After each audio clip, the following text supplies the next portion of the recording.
Today's reading is from Genesis, chapter 19.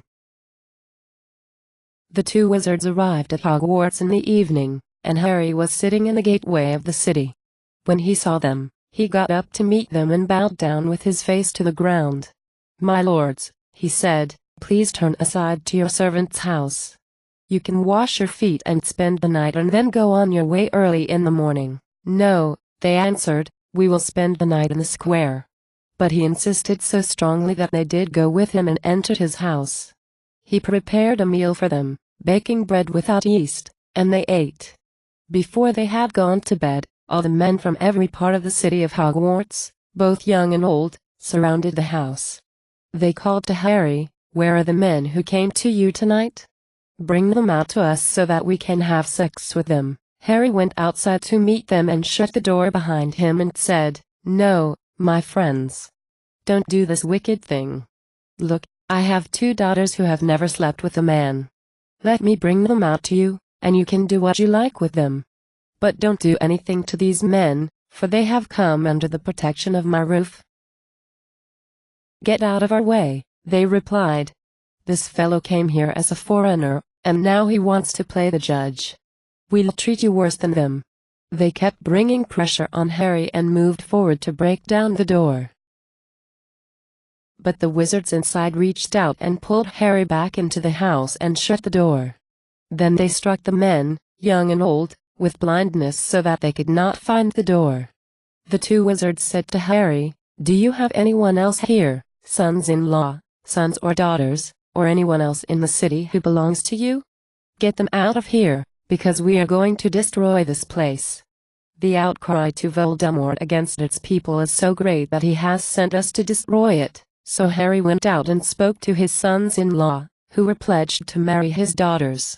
He said, "Hurry and get out of this place, because Voldemort is about to destroy the city." But they thought he was joking. With the coming of dawn, the wizards urged Harry, saying, "Hurry. Take your wife and your two daughters who are here, or you will be swept away when the city is punished." When he hesitated, the men grasped his hand and the hands of his wife and of his two daughters and led them safely out of the city, for Voldemort was merciful to them.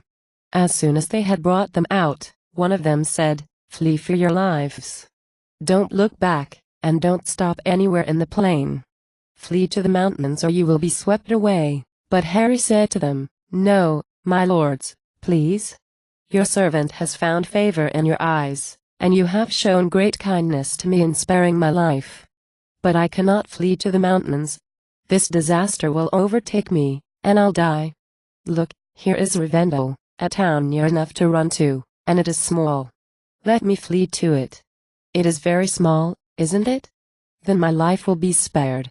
He said to him, "Very well, I will grant this request too. I will not overthrow the town you speak of. But flee there quickly, because I cannot do anything until you reach it." By the time Harry reached Rivendell, the sun had risen over the land. Then Voldemort rained down burning sulfur on Hogwarts and Azkaban, out of the heavens. Thus he overthrew those cities and the entire plain, destroying all those living in the cities, and also the vegetation in the land. But Harry's wife looked back, and she became a turnip. Early the next morning Dumbledore got up and returned to the place where he had stood before Voldemort. He looked down toward Hogwarts and Azkaban, toward all the land of the plain, and he saw dense smoke rising from the land, like smoke from a furnace.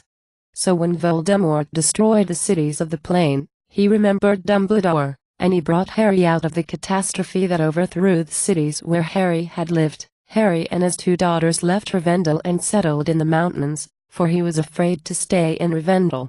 He and his two daughters lived in a cave. One day the older daughter said to the younger, "Our father is old, and there is no man around here to give us children, as is the custom all over the earth.